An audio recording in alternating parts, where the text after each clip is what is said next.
Terça-feira, 29 de abril, muito boa tarde para você. O Câmara em Destaque está no ar. Vamos juntos até às 6 da tarde aqui pela TV e Rádio Câmara. Estamos no canal 6.3 e na frequência 105.5 e, claro, nas redes sociais da Câmara Municipal. No programa de hoje você vai ver como foi a sessão plenária desta terça-feira. Defesa da Zona Franca e segurança foram alguns dos temas debatidos. Vamos falar também da audiência pública da Comissão de Direitos Humanos, Povos Indígenas e Minorias. Fique conosco, o Câmara em Destaque está só começando.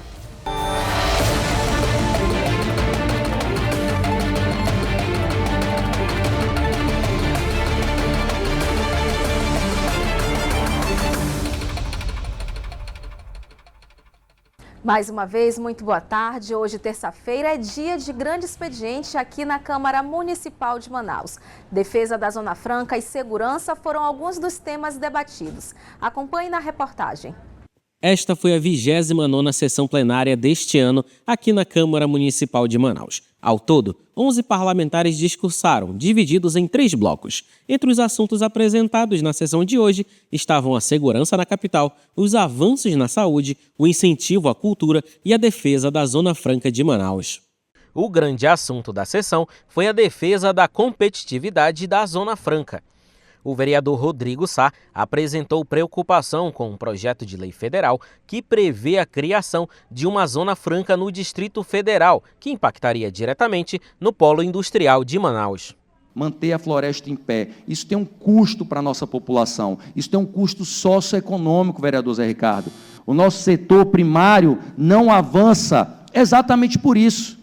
E a gente deixa de explorar, vereador Rodrigo Guedes, as riquezas e as potencialidades do nosso Estado. Isso é um preço que o Estado do Amazonas, a população de Manaus, paga para manter a Zona Franca aqui. Agora, vocês imaginem uma Zona Franca no DF, com todas as facilidades de logística, com toda a malha rodoviária, com todo o potencial do mercado local consumidor, se as empresas não vão sair daqui e se instalar nessa Zona Franca. E a gente não fala nada disso. A gente não fala absolutamente nada. Isso é um tiro de fuzil na Zona Franca de Manaus, se esse projeto prosperar. Já em seu momento de fala, o vereador Gilmar Nascimento destacou os avanços na saúde da capital, com o aumento das unidades básicas de saúde da família. Ele também enfatizou os trabalhos voltados para a segurança. A gente precisa compreender que antes, vereador Coronel Rossi, nós tínhamos só 50 guardas municipais. Pessoas antigas, são os colegas trabalhadores do regime de direito administrativo que não tinham estrutura, que não tinham armas, que não tinham estrutura para poder fazer um trabalho, e 50, só tinha 50. O prefeito fez concurso, chamou 226 que fizeram a escola de formação, e de repente hoje são 276 com as possibilidades de aumentar, e esse é o propósito do prefeito. Outro que também discursou durante o grande expediente foi o vereador Zé Ricardo, que nesta semana protocolou um projeto de lei que visa estabelecer a eleição direta para a escolha de diretores das escolas do município. Acho que é uma grande necessidade que tenha um processo de escolha de gestores de escola com a participação dos professores, dos funcionários e também dos alunos. Nós temos muitas instituições de educação que já têm essa prática no processo democrático, e essa é uma forma de escolher pessoas que têm um compromisso com a educação, com a causa, que conhecem também a realidade da escola. E, por outro lado, também é uma forma de coibir aquela prática de assédio que acontece muito em relação a gestores de escola, porque como eles estão lá por uma indicação política, por algum outro processo, onde ele pode ser demitido a qualquer momento, é uma forma de eleger alguém que vai ter um mandato e vai ter, portanto, um tempo para fazer o trabalho e não ter as ingerências políticas, principalmente nos momentos eleitorais. Eu acho que o foco é exatamente fortalecer a educação, quem trabalha na educação, as pessoas que fazem carreira, que se dedicam, que se preparam, que se capacitam, tem muitos com mestrado e doutorado. Então, nós temos que valorizar essas pessoas. E o processo seletivo, através de uma eleição, garante que essa pessoa possa se dedicar, repartir todo aquele conhecimento em prol da escola, da educação e melhoria dos indicadores também da educação do município. O assunto cultura também foi apresentado na sessão plenária. O vereador Sérgio Baré declarou apoio à proposta do vereador Elan Alencar para que os festivais juninos em toda a capital tenham jurados de fora, visando dar mais imparcialidade aos eventos. Os levam muito a sério esse momento. Então, quem só vai assistir e participar é uma festa, é uma brincadeira, mas quem está lá dentro participando, organizando, leva muito a sério esse momento, sabe, esse momento de festa junina. E eles precisam ter lisura no resultado do seu trabalho. Esse pessoal ensaiam, começam a ensaiar depois do carnaval e só param no final das festas juninas, ou seja, leva aí 3, 4, 5 meses de ensaio, sabe, e se preparando para dar um espetáculo para a população. E nada mais justo que o julgamento ser justo, correto, com pessoas de fora que vão fazer um julgamento sem nenhum viés. A Comissão de Direitos Humanos, Povos Indígenas e Minorias da Câmara Municipal de Manaus realizou uma audiência pública em alusão ao Dia dos Povos Indígenas. O encontro teve como finalidade reunir as principais demandas das diversas etnias que vivem em Manaus e articular propostas junto ao Executivo Municipal. Durante a audiência pública, lideranças indígenas e representantes de órgãos públicos apresentaram as principais demandas das comunidades indígenas urbanas de Manaus. Entre os temas debatidos, destacaram-se a necessidade de políticas específicas para a moradia, saúde diferenciada e educação adaptada às tradições culturais. O vereador Zé Ricardo ressaltou que a audiência pública não se limitou a ouvir as reivindicações, mas também visou a construção de propostas concretas para serem encaminhadas à Prefeitura e incorporadas no orçamento municipal. A gente viu que era importante fazer uma audiência pública, ou seja, para ouvir o setor público, as entidades públicas que estão aí fazendo a sua atuação em relação à defesa dos povos indígenas, garantia de direitos, mas o mais importante seria ouvir a representação, as diversas representações dos indígenas, com o foco de Manaus. Porque o que acontece? O IBGE falou que tem mais de 70 mil indígenas vivendo na cidade de Manaus. São mais de 30, talvez até em torno de 40 etnias diferentes. E aí precisa de políticas de habitação, de moradia, de modo geral, a questão da educação indígena, das escolas indígenas, do orçamento de recursos para a saúde, para a cultura, para a atividade de geração de renda, como artesanato. Então é bom ouvir essas entidades, essas representações, para poder a gente encaminhar os pleitos para a Prefeitura. A moradia foi uma das principais pautas levantadas pelas lideranças. De acordo com o coordenador regional da FUNAI, Emilson Frota Munduruku, muitos indígenas que migram para a capital acabam vivendo em condições precárias e sem acesso a políticas habitacionais específicas. A presença dos povos indígenas residindo aqui em Manaus deveria ser motivo de orgulho para a cidade, né? Porque enriquece a comunidade, culturalmente, o patrimônio da comunidade. E aí eu achei, inclusive, que já demorou-se demais, né? Mas antes tarde do que nunca. Ouvir os parentes aqui é o caminho mais indicado. Primeiro, a FUNAI não tem condição de atender todo mundo, porque a FUNAI ela foi pensada num período em que não existia nenhum movimento dos parentes no contexto de cidade. A saúde indígena também do mesmo jeito.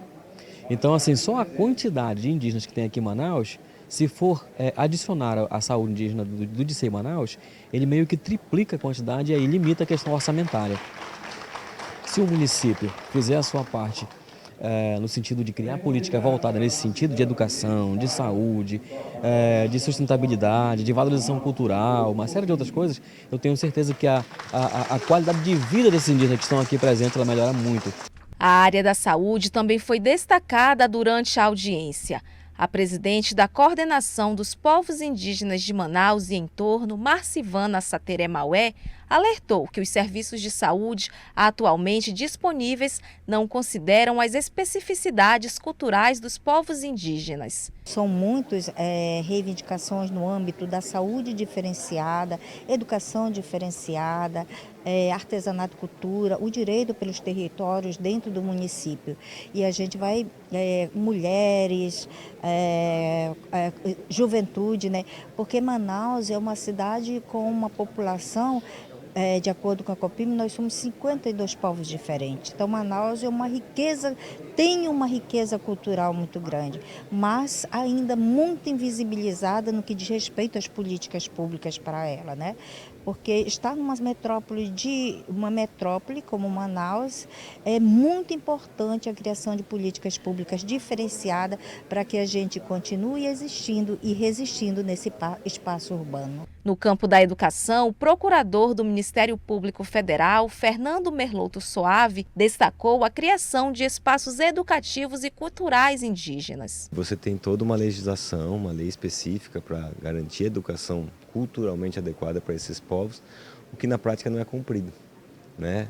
Por quê? Porque você tem direito de viver a sua cultura, viver as suas tradições, né? Aprender as matérias que têm interesse. Inclusive, Manaus tem uma lei municipal de 2021 que deveria estar garantindo os espaços culturais desses povos, né? São espaços que eles aprendem no contraturno, são mais de 20 espaços já em Manaus, só que todo muito abandonado, né? Então, a importância dessa audiência pública aqui no Parlamento, né? Na Câmara Municipal, que é um local de fazer as leis, mas também de cobrar, né? As políticas públicas e a fiscalização. Então, é muito importante, eu acho que para colocar isso em pauta. Ao final da audiência, os participantes enfatizaram a importância de transformar as demandas apresentadas em políticas públicas efetivas, com recursos garantidos para assegurar a dignidade e os direitos dos povos indígenas que vivem em contexto urbano. E um projeto de lei que tramita aqui na Casa Legislativa pretende instituir um selo oficial para identificar os locais que permitem a entrada e a permanência dos pets. Johanna costuma sair com frequência de casa acompanhada da dupla Ali e Theo. Eles são quase que inseparáveis. A universitária explica que esses passeios são bem mais tranquilos quando ela encontra um estabelecimento, aqui em Manaus, que aceita a entrada dos pets. Como mãe de pet, eu acho essa iniciativa fantástica, porque ter um selo que identifica estabelecimentos vai facilitar demais a minha vida e eu acredito que é de outros tutores também. Hoje, normalmente, quando eu quero dar uma passeada com os meus cachorros, eu preciso pesquisar antes para confirmar e não correr o risco de chegar no local e ser barrada, né? Então, com esse selo, eu vou poder identificar na hora quais lugares eles realmente aceitam os pets sem ter nenhum estresse. E, além disso, eu acredito que esses locais provavelmente terão uma estrutura melhor adaptada, como bebedouros, áreas específicas ou até mesmo um atendimento mais preparado para receber os nossos pets, né? E isso dá mais segurança tanto para mim, eu acredito, quanto para os nossos bichinhos. E outro ponto importante é que com essa lei mais estabelecimentos também podem se adaptar, então isso significa mais opções para a gente viajar, passear ou até mesmo tomar um cafezinho com o meu cachorrinho do lado. Então, eu acredito que no fim das contas esse projeto reconhece que os pets são parte da nossa família e para mim, como mãe de 2 cachorrinhos, isso é um avanço que vai melhorar muito a minha rotina e fortalecer ainda mais os vínculos com meus meninos. Então, eu apoio totalmente e acredito que vai ser um grande passo para todos nós que amamos os nossos bichinhos. Não são todos os estabelecimentos que possuem o selo Pet Friendly. Em tradução, o termo Pet Friendly quer dizer amigo dos pets. Quando se fala em população pet, o Brasil tem a 3ª maior do mundo. Segundo dados do IBGE, são mais de 149 milhões de animais de estimação no país. E só aqui em Manaus, a estimativa é que pelo menos metade das famílias tem um pet em casa. Diante dessa realidade, um projeto de lei de propositura do vereador Aldenor Lima, do União Brasil, pretende instituir um selo oficial para reconhecer e identificar os estabelecimentos que aceitam esses animais de estimação. A matéria está em tramitação aqui na Câmara Municipal de Manaus. O Câmara em Destaque fica por aqui. A gente volta a se encontrar amanhã às 5h30 da tarde. Até lá!